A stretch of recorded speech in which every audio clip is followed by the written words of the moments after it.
Welcome back to the LCS Countdown. Now, if you weren't aware, we made some serious upgrades to the studio for 2020. The biggest one being the LCS Arcade, powered by Alienware, of course. There's so many cool things inside, and you can even play and watch some games in there, so let's go check it out. The arcade is packed full of Alienware computers where you could play 1v1s, TFTs before the game starts. We also have these nice, comfy couches with two people sitting here. They're catching up on the LEC action. You know, the lesser regions. Come on, wake up, we got a show soon. But right now, I'm feeling like doing a 1v1 myself, but unfortunately, I don't think I'm gonna find anyone who can take me. Rivington Bislin III! Are we doing this? Let's go. Undefeated as always in my 1v1s. Now, if you are visiting the LCS, make sure to stop by the LCS Arcade and get your games in. Now, I think all that's left to do is to get into the actual game. So guys, back to you, and I'm gonna... Welcome back to Monday Night League, where we're gearing up for game number 1. And I think, if I remember correctly, we heard some words from a very important player. Do y'all remember anything about that this week? Nothing? No. Good memory? What do you mean? All right, well, since no memories are serving right here on the desk, I think that it's time to let you all know in the last week, Team Liquid got terrific news for their team regarding their starting roster. So today I have some news for all of you, since I have gotten my visa response. And fortunately enough, those news are very, very, very positive, and I'm gonna have a hard time to stop smiling while telling you all this, because my visa has been approved. And obviously I couldn't be any happier about that. I'm so excited, so happy. It's such a relief as well that I finally have my visa and that I can actually soon travel to LA and then join up with my team and get to participate in everything, get to play some games in the LCS, and I'm just, you know, really, really excited and really happy, and I guess that's... Feel free to go ahead and check out the video for yourself if you want to see the rest of it. He basically goes on to thank the Team Liquid fans around the world for their patience during the delay, and obviously very excited due to the smile on his face as he referenced multiple times. Yeah, I would be smiling just like that for a minute and a half straight. I think that's a pretty fair reaction to everything. Definitely, and I think for the timeline with Broxah coming back, it looking like week 4, but they are the first game of the week. So, you know, maybe that's better with jet lag because you're playing earlier in the day. And it's not bad for EU. EU jet lag is not the worst. It's going to be like nighttime-ish for him. Yeah, so hopefully that's a little bit better, but it is still a very quick turnaround time considering he probably won't arrive till midweek. So it'll only be a couple scrim blocks at most that he's going to get with the team. I mean, I think it's kind of a weird situation because I think most teams, if they put in a new player, kind of like jungle's not plug and play, I would give teams like 3 weeks to kind of get in the groove again. But with like Broxah and TL, like I feel like all 4 players here are like have this like internal pressure, like we gotta practice, we gotta improve, and like they're really excited. And Broxah, I'm sure watching the team is sitting there in Europe going like, I need to practice, I need to get there. So I think right when they get here, yeah, I think when they get here, it's gonna be pretty explosive of a team. And I think I wouldn't give it to anyone else. And as the team, that has to put you in a whole different mindset, right? You're thinking about the timeline that you have to get him into the action, but also those that are playing in today's match with this information coming through on one side, but then you still have to focus on today. Do you think they're already trying to gear up for this kind of like almost final end of the semester feeling, cram in with all of the energy drinks sort of thing? No, I feel like TL's probably just been in a holding pattern, like the player mindset of like, oh, Broxah will get here soon. So I actually think this will help their mindset more than you would normally think, just because they're so like, when's Broxah here? The season hasn't even started for us. Yeah, I didn't know where you were going with that, but yeah, I think they're really excited right now for this game, because this is going to be like the last hurrah to play with this roster. So I think this is going to be like, this is the last time, let's do it hard, because next time we get Broxah. Yeah. So I think this is going to be a fast, like, strong win. The domino effect from this will be taking place more in week 4, but one of the opponents for Team Liquid today is Closer, who's been a shining light for Golden Guardians in the end. And in case you haven't had the 4-1-1, our Turkish MVP has it covered with the TCL. So let's go ahead and get a closer look at Closer. When I first heard about him, Closer was yet another rookie trying to make a name for himself and get out of the Turkish Challenger series. Despite regularly reaching Challenger in EU solo queue, he did not look like he would become the best jungler in TCL and, more importantly, first jungle export. Turkish esports produced significant top laners and ADCs in its entirety. However, Turkish junglers were usually scarce and jungle role always belonged to imports. After a number of failed promotion attempts in the TCS, Royal Bandits signed Closer as the substitute jungler behind Malrang for his first TCL split. Patiently waiting and spamming more solo queue, Closer had his chance as the starter for summer of 2018. Dominating the regular split with almost a 80% win rate, Royal Bandits was definitely the favorites against Supermassive in the finals. However, Closer had to play the entire series with a fever, and unfortunately, that wasn't his flu game. They lost the series and Closer looked tired and weary. What hurted him more was the fact that his sickness was regarded as an excuse by some esports fans. Failing to accomplish his goal was nothing new to Closer, but this time he had to overcome hate and anger as well. What separates good players from great players is usually how they respond to adversity. Despite the losses, failed attempts, hateful tweets, Closer always found the inner strength to work harder and bounce back. All of his hard work paid off in his final split in TCL, where he dominated the scene with aggressive jungle picks such as Jarvan, impressive map movement, and he finally became the undisputed league MVP. Joining with Broken Blade and Niski in the LCS, Closer is giving Turkish fans even more reason to closely follow the league, and we wish him all the best in the future. Welcome to the game, and Closer is definitely a player I've kept my eyes on, and he's been a pretty solid player overall. Happy to see him be reasonably successful here in the LCS so far. Yeah, and it's awesome to actually hear from some of the TCL casters to be able to actually get a little bit more background info on Closer and his kind of journey through pro. Hasn't been always rainbows and sunshine for him. Sure, of course, and that's, pretty standard for any pro gamer in general. Like, sometimes things outside your control keep you from performing. Sometimes you have a bad day. Sometimes it's not your fault, but we are into this match here as we begin. It's never my fault. It's never your fault, Yeah. Azale, you're right. If this is a Especially bad when I'm cast, casting with you. If this is a bad cast, it's all on me, and I will live that one down. And we are in a champion select. Team Liquid, I want to point out actually that this 2-3 record obviously looks pretty bad for the defending champions. They have yet to play a team with below 3 wins so far this split. This is their first kind of on paper easy opponent in the LCS. Everyone else is a top half team, and you kind of expect that TL should be taking care of business here against Golden Guardians. Yeah, I mean, their next couple matchups are against Golden Guardians, then they have Immortals and CLG, so as far as strength of schedule, it is getting easier for them. But despite the fact that they don't have Broxa and they have been playing against hard teams, I don't think we can give them a pass on all of their issues. This is still 4/5 of basically an all-star team in the NALCS. All 4 of these guys were first team all LCS last split. So you do have high expectations for them. It has not been flawless, and I do think some of that is down to the fact that they weren't boot camping and everything in the offseason. They haven't put as much time in, so we are expecting them to ramp up and perform better individually. Well, Rek'Sai and Lee Sin going to be available for Closer as his other 2 most played junglers after the Jarvan, of course, grabbed right away for Shernfire. And I want to spend a little bit of time contrasting these 2 junglers, because one of the complaints I have seen from TL players or fans watching the games is that Shernfire doesn't really do a whole lot in the early game, and that is very true. And so the stat I want to bring up is that Closer is the #1 jungler in the LCS in team jungle proximity. He actually spends more than half the time near a teammate in the early game. #1, only player about 50%. Shernfire is second to last. He's actually just farming. Shernfire is second to last in kills and assists at 15. He's third to last in forward percentage. He's actually just in his jungle the whole time, farming, not ganking, and that makes TL's early lanes not be able to do anything because they don't have a jungler. Yeah, and I mean, that is obviously something difficult, right? He is stepping into a new role in a new league with a new team with incredibly high expectations, and that is going to be tough for him. But I agree, he hasn't had the best performances, and even we got a stat about Doublelift after week 2 had the lowest jungle proximity of any bot lane in the league, so he had been not getting the help as he may be used to. TL often, historically, has played heavily around bot lane. Senna again, you can see the look on Doublelift's face. TL 0-3 with Senna.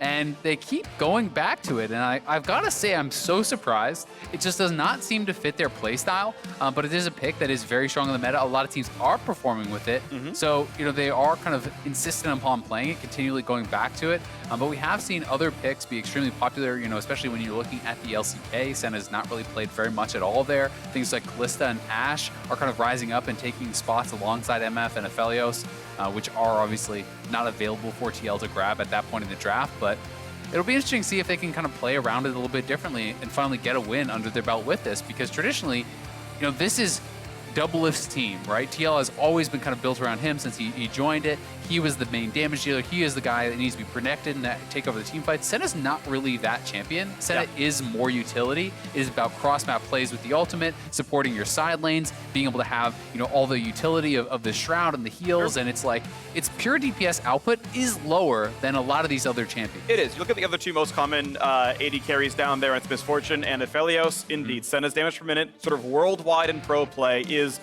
it's actually only about like 15% lower than MF. I mean, that's still, you know, meaningful, don't get me wrong. Because it can poke a lot. Sure, of course. Doublelift's damage per minute is 3/4 of the Senna average worldwide. He's actually not even, by Senna standards, doing much damage. And he's number 9 damage per minute in the league, number 9 damage per gold in the league here as well. He is not getting his numbers up over time. He's up against FBI, though. He's actually number 1 in the league, damage per gold. So this is a matchup where I'm expecting more out of the bot lane. Yeah, I mean, it's very interesting, right? Because, you know, when you do see a weakness like this among a team, teams are going to draft for that every single time. They're going to try to push you towards that weakness if that is perceived that way. You know, one of the things that people used to do to TL in the draft in the past is they would, you know, just blindly expect Impact to play tanks, right? So they would pre-counter pick a tank, and then TL would grab the tank anyway, right? It's like they blind GP, he's picking Ornn into it and giving the GP a good matchup, and this is something that can become an issue for TL, so perhaps the reason they're going back to the Senna is to get some wins under their belt with it and prove that, hey, we can play this. You can't just create a whole draft around forcing us to play Senna and expect to get away with it. Well, what's funny, of course, is there's Senna AD Carry Nurse in the next patch. This is the last game TL will ever play on 10.2, and AD Carry Senna is going to lose like 2.5% win rate next patch. So I don't even think you need to show off the champion, personally, but look at this. I do like what this is showing up to be, though. It's a very heavy team fight team. They've all got great team fight ultimates. The Galio is in there, the Kennen, Jarvan and Rumble over the top. Like, this Double can just press R once and it's still useful at the very least. I mean, it's 5 AoE ultimates, and it's an incredible amount of engage to be able to set up. I do think this is really smart, especially when you're looking over and seeing Misfortune on the other side. Champions that do not have dashes, it's so damn difficult to play safe against J4 plus Galio. You add Rumble and Kennen over top. That gets even more difficult. Senna does assist the dive very effectively, as you're saying. Ulta on top, easy to hit the damage with the Cataclysm pinning someone down, but also the shielding is going to be there for your 4 divers. And this does seem like an intelligent draft. We're going to have to see if Golden Guardians can kind of peel it apart a little bit. You know, a lot of poke going to be available here from the Zoe. And if they can get the proper setup for the MF ultimate, that can be very effective alongside, you know, Aatrox kind of diving in with the Lee Sin. But that being said, it's very difficult to ever kind of get the opportunity to stand and fire with this MF ult against this composition, because Equalizer can be layered over top of you. If you're ever in range of J4 Galio, they are going to be looking for you. So we're going to have to see a really strong game, I think, out of FBI, and perhaps a little bit of side lane play where Aatrox, I think, can take over in the later stages against these types of champions. And a big thing I have my eyes on as well is FBI's lane mate in Keith, where Thresh has a very different role in this game, where suddenly he needs to be the defensive lantern bot to get someone away from the incredible Jarvan, Rumble, Galio, Kennen, and Senna all at once engage tool. So if it's on FBI, that lantern better be behind him already to yank him out of that, or he's instantly dead. And I do know that this is one of the picks that, you know, while Keith was playing in Korea in solo queue, it was his highest win rate champion that I saw. He had gotten, you know, pretty high in Grandmasters. He had like a 67, 68% win rate on Thresh specifically. So I do think if there's one champion he would be most comfortable at, I would expect it to be this based on the solo queue picks. As long as he can position himself well, it's not always a hands problem, it's sometimes a brain or just a coordination problem. We heard from their coach in Nero just a couple minutes ago saying that, you know, sometimes we make one call, then we pivot, but Keith's already committed to that first call and he's the one left out to die, and that's not always his fault. So we'll see if coordination will step up here for Golden Guardians, or if Liquid can end the week tied for 3rd place with 3 wins. So get ourselves onto the Rift, let's see what happens. Well, it is looking like we're going to get kind of the new wave build here for Kennen. Something that has been very popular in the LCK is Kennen overall as a pick, but actually Conqueror and Gunblade. You know, to have a tremendous amount of self-healing here, to play more for the laning phase. About a full year ago, that had been somewhat popular, but it was more played like PTA and these types of things. And then that had really fallen out of popularity for the Proto Belt Rush, and that is almost exclusively what we have seen for quite some time at the pro level, but it has kind of swung back once again to this rush towards Gunblade, towards playing for that lane and that side lane dominance. So you have to really track how much impact can get done, because if you're going to go for this build and you don't get a CS advantage, you don't have a pressure advantage, you are just weaker in the team fights without having Proto Build. All right, so we'll see what they can do for this one. Impact going down the whole precision tree, gets some extra energy on kill and assist as well. Presence of Mind does work on energy champions, so we'll see 250 max energy somewhere at some point here, unless he gets completely shut out. And nothing too spicy happens in the early game. A quick trinket ward that I believe Doublelift spotted, so they know which way they come out. And if Shernfire does a level 2 gank, Shernfire is indeed on his own red buff, and he can only lane gank now if he wants to get anything done on the bottom side.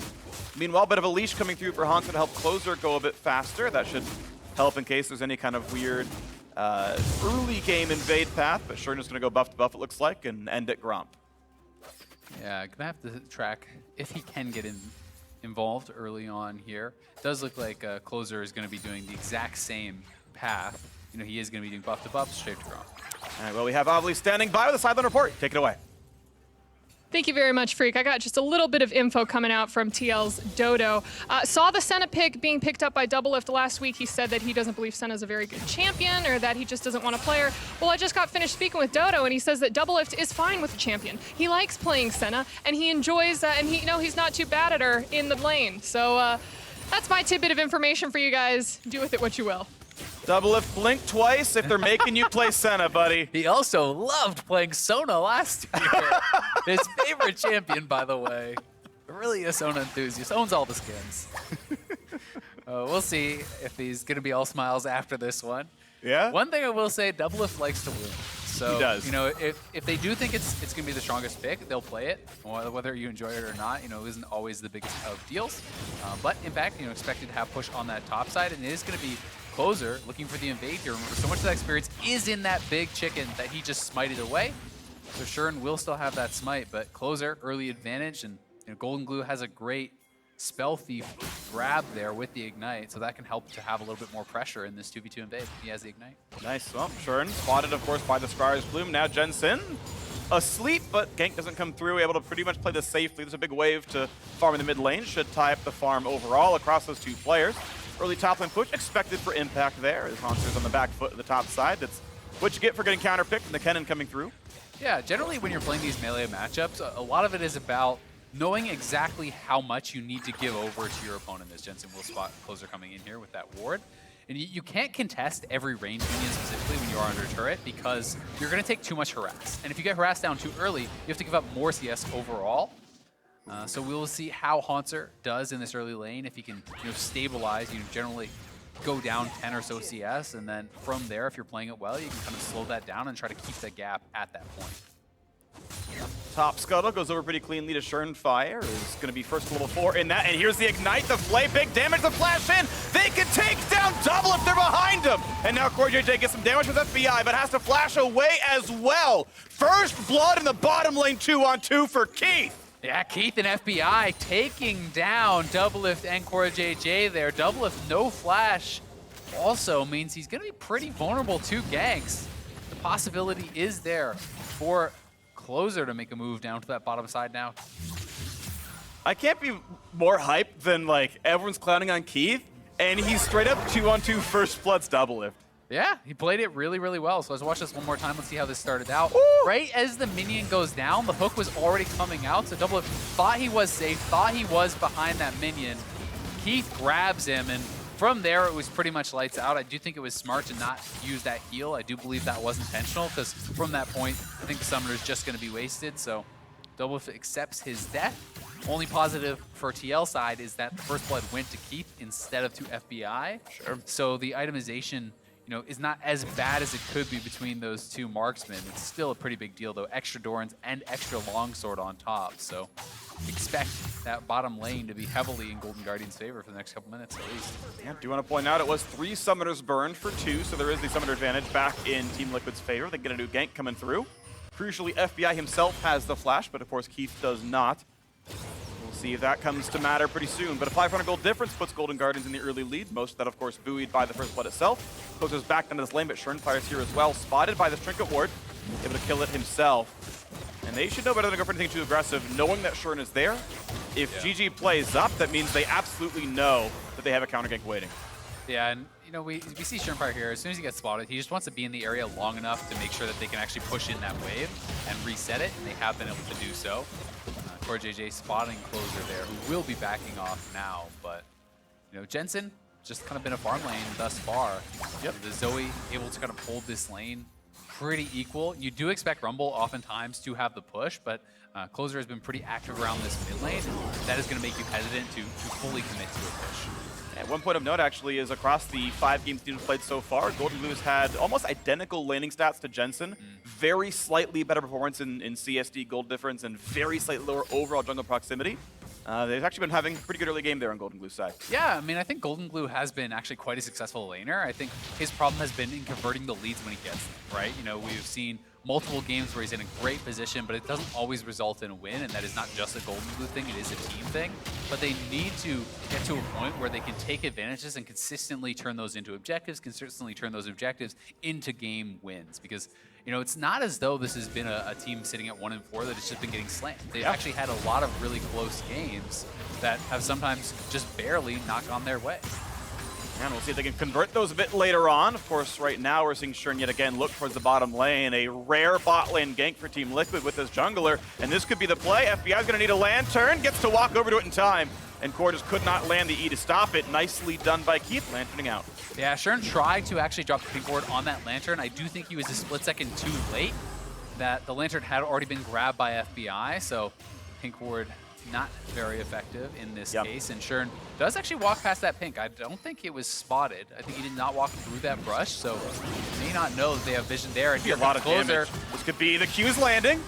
They're not going to go for the Q into kick flash. Could have been a play, but that's so risky. Yeah. You're going to get caught out there if you do it wrong at all. I mean, if you take that Q and Jensen flashes back behind his turret and then turns on with the overheat and the ignite, you know, that is someone that can roast a jungler very, very quickly. So you do have to be careful about that. But they are looking for an invade now on this blue buff. They have had vision. They have had some priority from the jungle.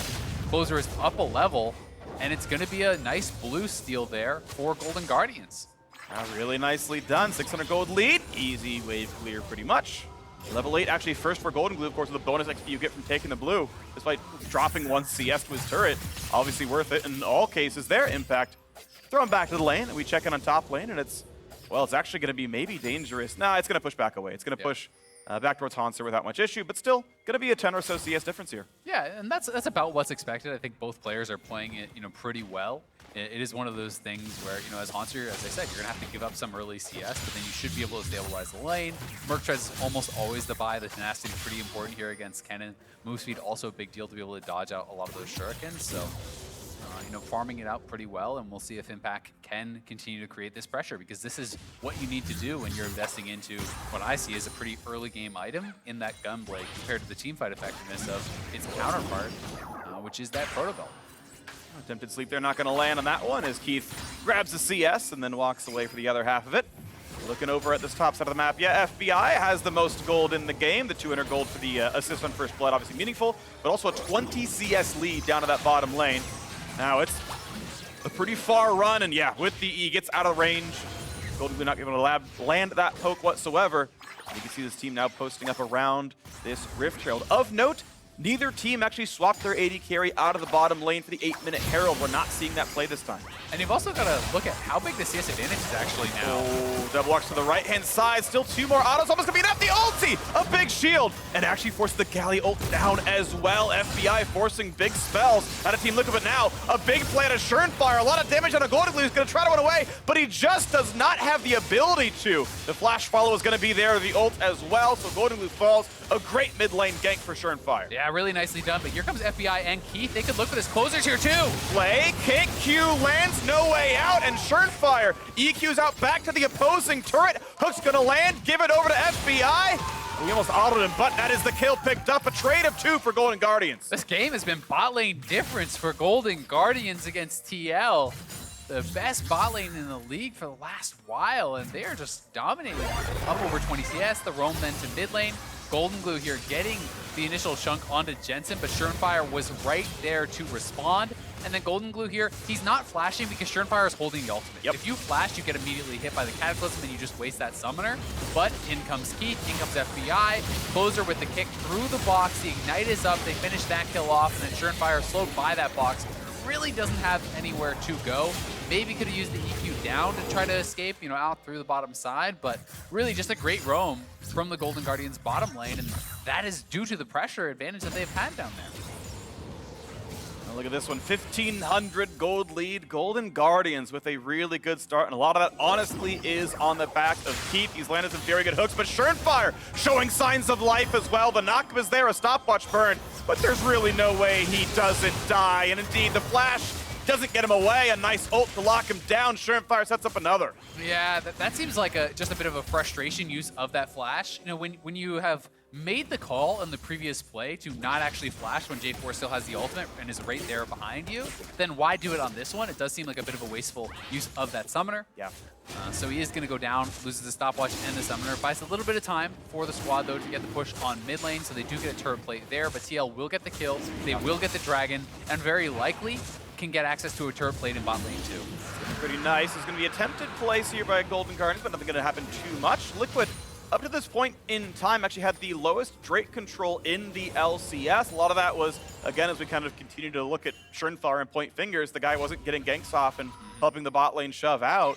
And this time around, finally gets something out of that one and is doing a lot of the good work now for TL. Another attempted play. Closer going to land the Q. Oh no. Lantern in case he wants it, does, and with the pullback, gets to kick him right back in as well. Jensen does flash to safety though and clears the wave. No spells to land for Goldenglue. Yeah, I feel like Closer could have actually waited for Keith to hit the initial hook, because when you Q him, it allowed Jensen to create more distance back first. I feel like if you just allow Keith to start out of the sleep with the hook and then kick him back using Closer out of that while he CC'd, they might have been able to get a kill there, but either way, Jensen is able to escape. They do force the summoner. A little something, but you can see Team Liquid closing the gap a bit. Only 1,000 gold difference, plus this Ocean Drake is theirs. Mountain next to spawn in 4 minutes, and we still haven't... Oh, we did see the Herald go down. Sorry, I missed it. It was picked up a while ago by Closer, and we'll see if he can crash it. He has 45 seconds to get to a lane and summon it if he wants that extra gold. Yeah, they grabbed it during one of the previous replays around that mid lane fight, so he has been sitting on it on some time, and may just head straight to mid lane and drop it here. There's only 3 plates left mid lane. I would like to see them get that plate money. Another sleep. Nice play by Core. Really plays it one nicely. Big damage and a double lift, though. That Q could have killed him. A nice taunt, nice damage. And there is the summon. Mid lane could be crashed a lot here. Double lift deals a bit with the Q. Who? Again, Core steps in front, blocks the skill shot. There's going to be a lot of damage on this turret. Nearly dead before the charge. Last 2 autos will kill it. And mid lane turret, the first to be claimed. Golden Guardians stretch the gold lead. Again, really nice moves here from Golden Guardians towards mid lane. They have been doing a great job playing around it, moving in, getting some pressure down, dropping the Herald all right before 14 minutes, exactly as you would want to see. They're now over 2,000 gold ahead, and sitting with a very nice advantage. Essence Reaver has been completed for FBI, so he's at quite a strong point in this game. Going to be interested to see if he does go for kind of the heavy AD build right towards an IE second, just using this dagger for the Berserker Greaves. That is a build I'm a very big fan of. Me too. You know, I think having the heavy AD for the kind of spell casting part of the kit is very, very valuable. It allows you to get really effective ultimates, and you know, with the amount of attack speed you can actually get from your W, you don't necessarily need to rush towards a Zeal completion. Take stock of this game once again as Shernfire clears by a couple of wards, but can't get all of them. Checks to see if anything's up in that brush. Nothing is. Chickens respawning the top side of the map, same for the bottom. And we'll see the farm game continue. Right now, though, Closer actually up several camps over Shern. Shern himself, though, of course, has gotten a couple of good ganks off, and you can't malign him for this one. 2,000 gold difference as Goldenglue leads the way to the bottom side of the map. Misses some minions. It's okay, it happens once in a while. I'll give you a pass. They're sneaky like that. Yeah, And of course, walk by the control ward earlier as well. He'll be able to pick up most of this. You know, is definitely a bit behind the mark you would expect as far as CS does go. You know, there has been kind of a lot of moves towards mid lane, and he has died off a couple times, which is hurting that. But you know, sitting down 115 CS past 15 minutes is a little bit surprising. Yeah, do you want to give some credit to Jensen, though, as well, for having the highest CS per minute of any mid laner in the LCS, and actually worldwide #2 only to Nahun. doing pretty well for himself, and Goldenglue suddenly is on the wrong side of this one. There is no way out for members. Press R to secure that kill. Yeah, all the ultimates come down, and that's where you're maybe kicking yourself for using Flash on that previous play, because it was still down from that previous death where he was all but guaranteed to actually die there. This is one where maybe he could have gotten away. Shernfire actually had to use the Flag and Drag into ult just to close the gap there. So Goldenglue, again, is punished. They are getting kind of catches on him consistently, and he's got to be careful about this because that has really been the only place that TL is finding action. You know, every kill has been on Goldenglue. Good sidestep. Doublelift uses heal for the move speed, jukes upwards, and that is not what Closer predicted. So good fancy feet there, prevents the kill. Nicely done. It is interesting to actually take a little check in here on CoreJJ's build. He's gone Swifty Boots. He's also working towards what appears to be perhaps a redemption. And you know, that is a very squishy build for a melee support. Yes, he is going to have Aftershock, and there's a possibility he's going for like Righteous Glory or something. Yeah. He just has that Fairy Charm as kind of a little one-off piece, but this is a squishy build. You know, you generally see more kind of tanky boots, and you generally see rush towards things like Knight's Vow or Stoneplate a lot of times on the melee supports these days. So he's going to have to play it differently, and we'll see if he can kind of make the most of that. Yeah, it looks like an in-combat move speed build because of that W self-slow, right? Swifty helps you get around that a little bit there, and ooh, this is now an attempt towards impact. Gets the pull back, nice juke backwards though, and this could be a really good re-engage. Good damage back from Hauntzer. Impact forced to mostly just wave clear. Other Q is going to land. Health bars favoring Team Liquid as Hauntzer tries to wave clear. Yeah, Impact's got to be a little bit scared though. He knows Closer was up there. He was spotted on ward. That's what prompted the initial retreat. He also knows that a lot of members are missing off the map, so you can kind of intuit that they are doing the rift, and that is why they're actually just going to be going for this trade, taking the Dragon for themselves. Golden Guardians prioritizing what should get them the additional gold right now, where TL are just kind of starting that slow move towards Dragon stacking. And I think it's a smart way to play for both sides. Golden Guardians do want the early advantage. They want to extend their lead, where TL, you know, they're looking for 5v5. They're looking for AoE team fights. And one of the best ways to get that is to actually force your opponents to answer you at an objective. One of the best ways to do that is to be stacking towards Dragon, so where your opponents have to answer you. So I think both teams making intelligent choices. Well, Team Liquid feeling pretty comfortable about them at this point in time, despite the fact they're still down 1,000 gold. They've got those two Drake buffs, and as you mentioned, the eventuality of the Dragon's Soul that is going to force Golden Guardian's hands, and we haven't seen them do anything else but get kills off of Thresh plays. One thing we'll also point out, Kennen is one of the best users of Cloud Soul. The ultimate, where you get the big burst of move speed when you do actually use that ult, plus the flat 10% move speed, makes it so much easier to access backline on Kennen. You don't always need this perfect flank now. There's actually times where he can just straight up run straight at him, gunblade a carry, and ult onto their face. The amount of move speed it does give you can be pretty surprising. Checking in on individual gold, talking about the items people are completing. You've got a 2,000 gold in the bot lane for one side and a 1,000 gold in the mid lane for the other, is the general way of putting it down. And it means that Jensen is kind of the one to watch for. Of course, we know Impact's going to have value off the ulti as well, but that setup is what I'm looking for. And one of the concerning things when you're playing double AP solos and your AD is behind is that they can start to get a lot of value out of MR purchases, right? You know, that's mitigated somewhat by this kind of Black Cleaver Warrior Jarvan build, and that's going to be that second source. But, you know, if I'm on Golden Guardians, I'm definitely considering things like the Hex Shrinker and some of these types of more defensive itemizations, which I think are going to be very, very important against Galio, against Rumble, and against Impact's Kennen. Yep, it's going to look like it's time soon for Golden Guardians to contest Drake. 3 minutes to go. Cloud Drake's honestly pretty good for a ulti-focused team as well. When you're focusing really hard on hitting those buttons back again, well, it turns out 20% off that cooldown. If TL can get the next two, it's going to feel really good for their team comp, and we'll see if that does come to fruition. Yeah, I mean, when you're looking at that flat percentage, it's such a big deal on some of these long ultimate cooldowns. It's a 3-minute cooldown, 180 seconds right now for CoreJJ on that heroic entrance. So, you know, that is something where you're going to get a ton of value out of it. And as you say, you know, they want to fight around ults. When you have them up more, you're going to have more ability to actually look for plays and to be proactive. Core feels safe to go for this ward kill, and he's indeed going to knock down Keith's control ward. Money down the drain. Big power spikes, though, are in. We're seeing the build towards what seems to be the redemption, right? It's that lone cloth armor just kind of chilling there, but it's redemption coming through for Core to add more AoE damage. You know, it's true damage on the top, so when everyone else dunks in, you help as well. But the power spikes, I really like them a lot on the Golden Guardian side. You just finished GLP. IE plus Essence Reaver is way better than an unfinished Muramana, when it's still halfway to transform. Stone Plate, right, first. Okay, well, there's Redemption, so now it does tie it up, but Stone Plate was going to be better than Redemption.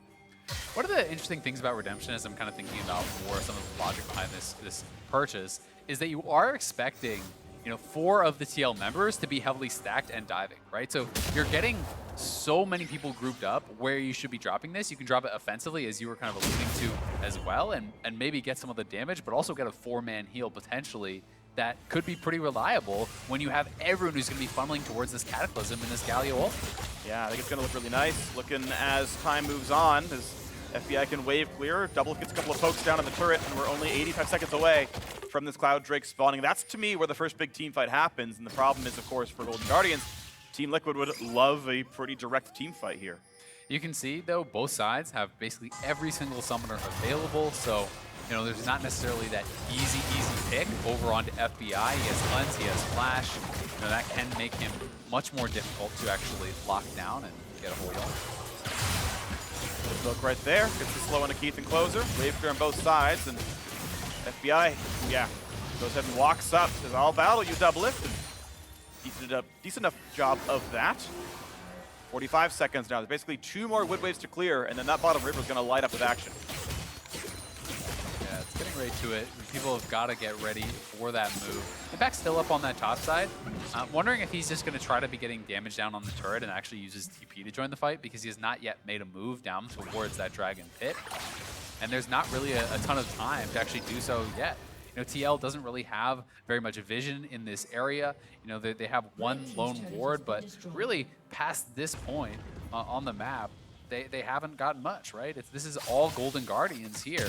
So it could actually be TL just seeding the Dragon as we see Impact continuing to push forward. He did take down that top lane tier 1.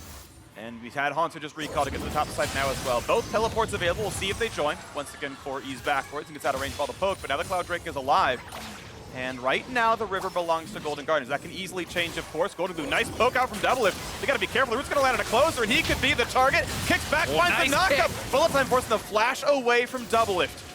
Bullet Time is a meaningful cooldown. The only great team fight ult the Golden Guardians has. Here's the play in, and look at the damage of a Keith forces the flash away. And here comes Impact. Finds a single kill, Redemption from the top as well. Poke a little bit out from Golden Guardians, but that is a kill for nothing, and that should mean control for Team Liquid. Yeah, I definitely think it will, and they still have J4 Galio ultimates, and now FBI has no sums. So if you step forward, you are going to get locked down by this Jarvan Galio combo. So I think you cannot contest this whatsoever without those summoners on FBI. And TL used just enough because they kept those key ults. Really beautiful stuff right there. Team Liquid grab Drake number 3. They'll trade a top turret for, but that seems just fine for them. Gold still 1,400 apart, but the Drake buffs are adding up to, you know, what essentially amounts to combat stats anyway. You pay gold for cooldown reduction. What's more important here than ulti?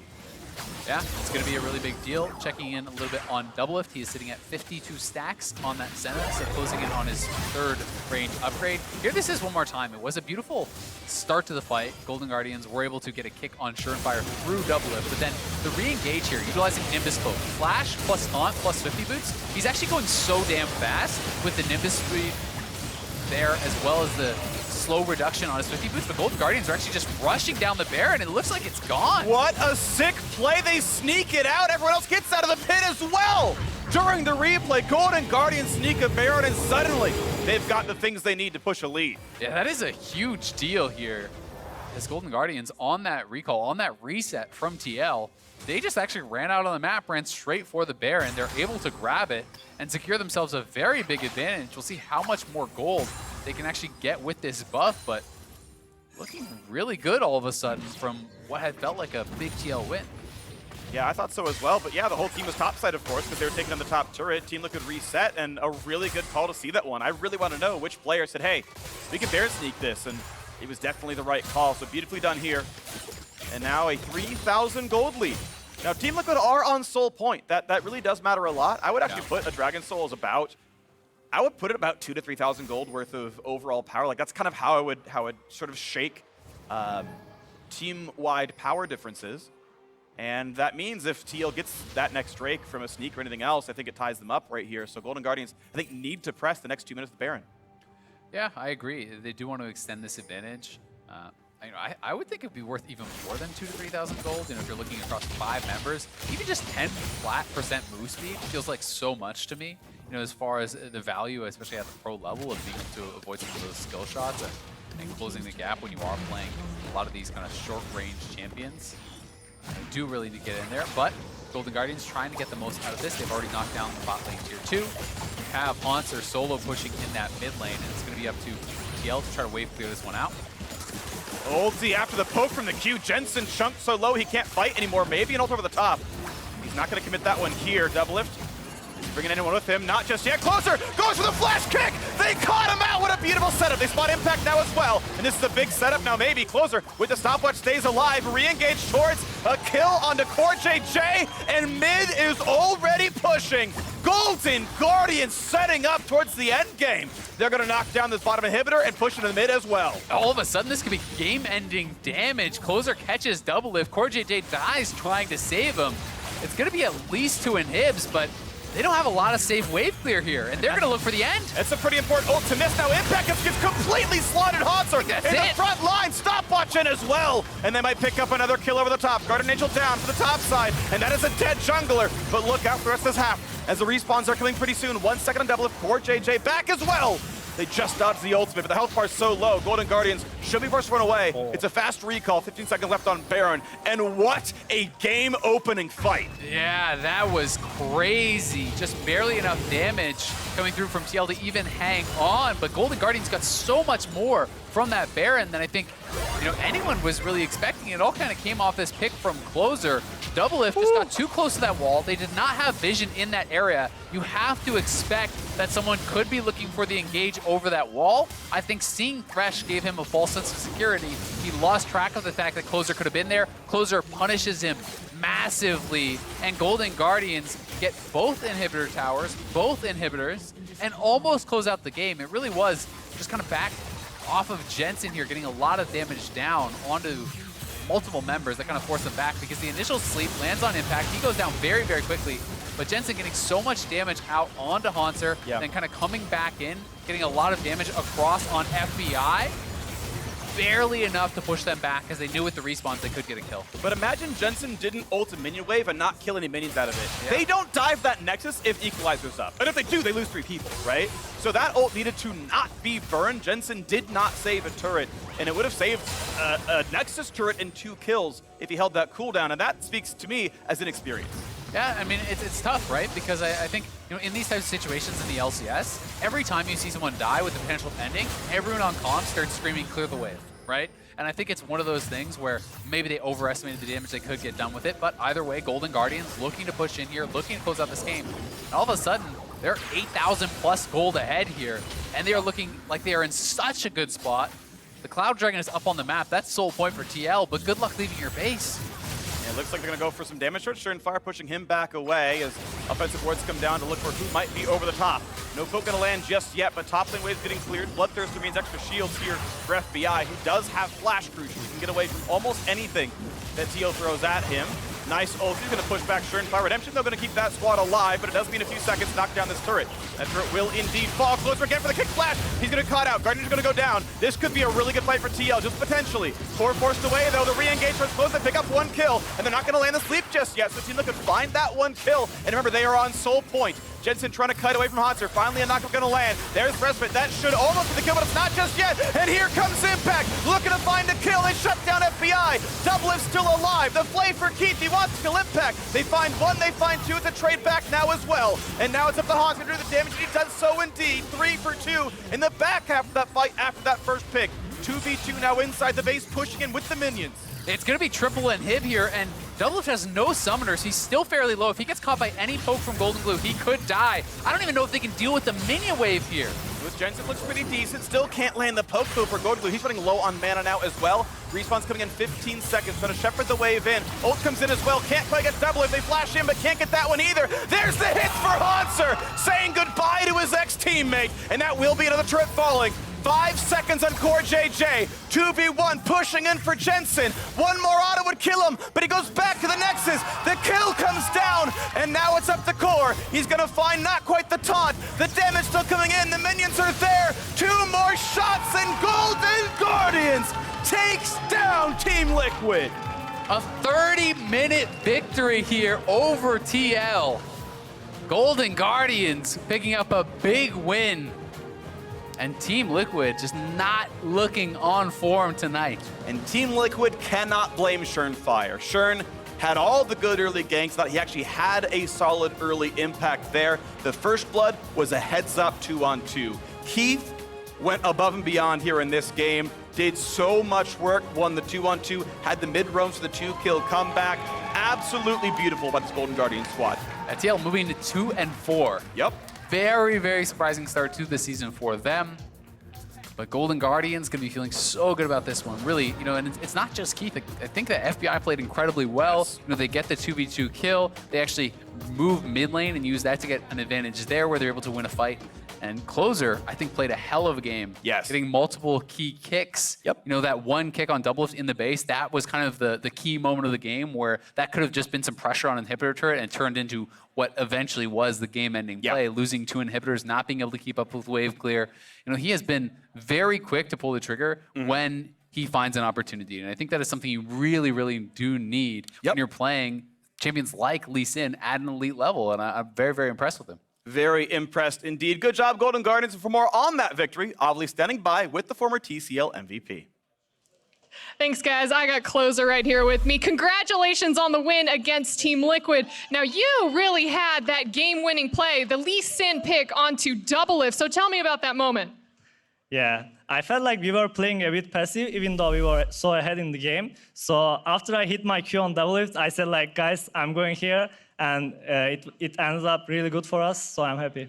Yeah, I'm sure your entire team and all the fans were incredibly happy about that pick. But let's talk about Golden Guardians as a whole really fast, because picking up the second win, bit of a slow start to the team. So is the team still getting used to each other right now? Like I said, we are just trying to right now to stabilize our gameplay, because like we are playing completely different in scrims. I know it's like classic, but like we were really aggressive in scrims. Then in stage we are like, oh, can we do this? Like, what if we do this? So we are just trying to play more aggressive in stage and get used to stage.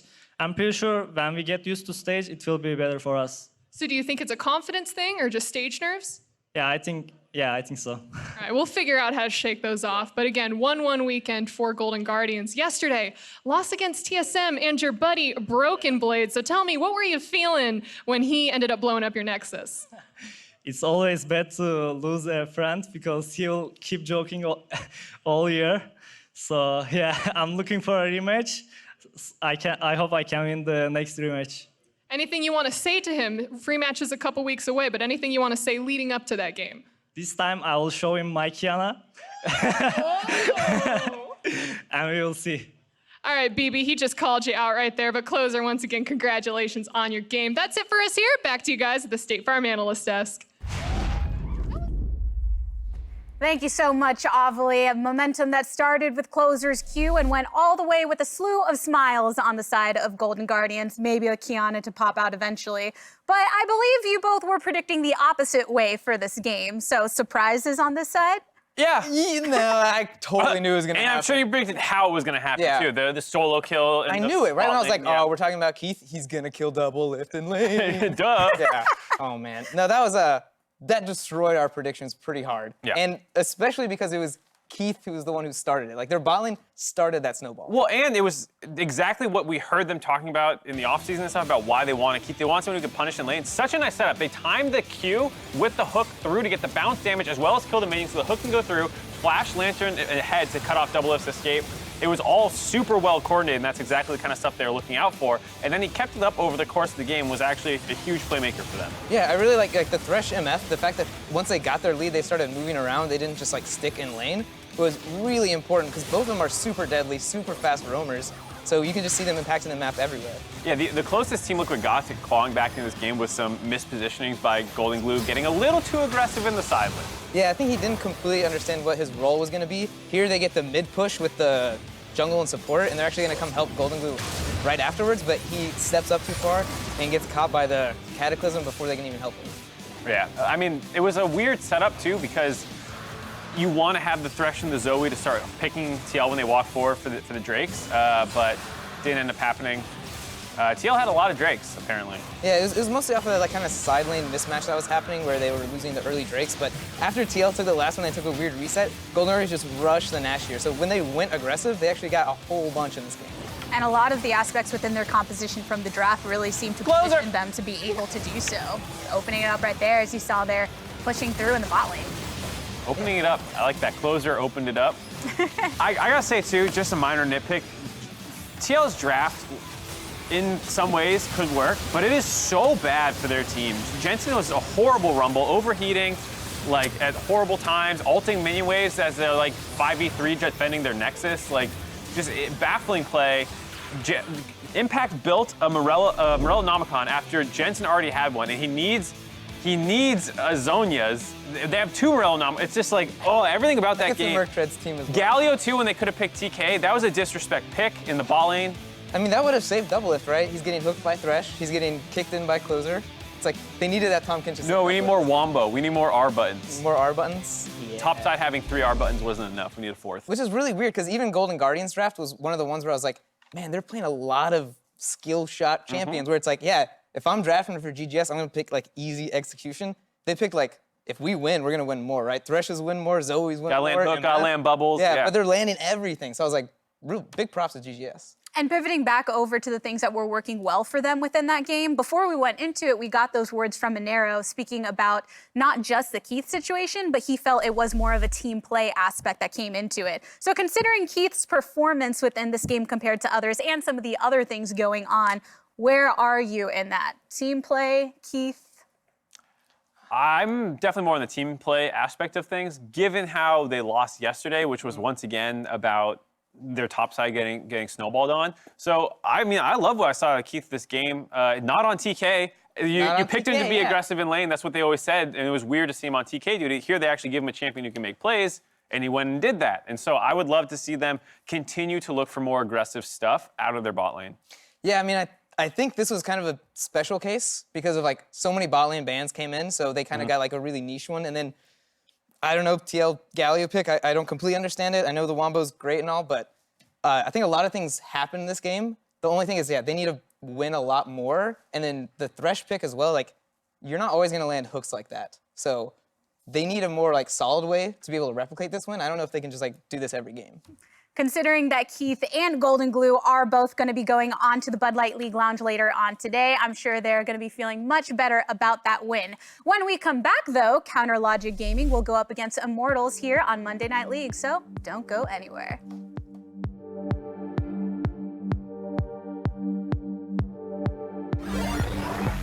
Peter.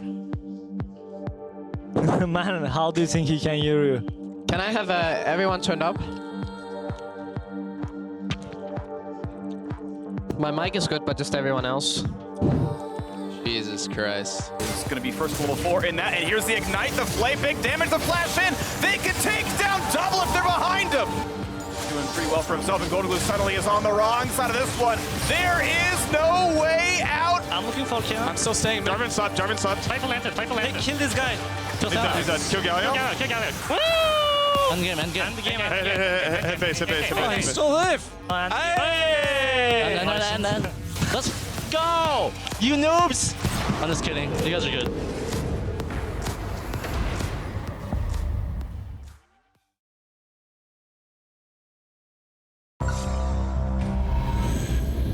Every click. Every frame. Every press. Every sound. They're playing aggressive. I'll take mid. Every advantage. When the difference Between winning and losing. is measured in milliseconds. Everything. Everything. Everything. Everything counts. The Alienware Legendary Battle Station.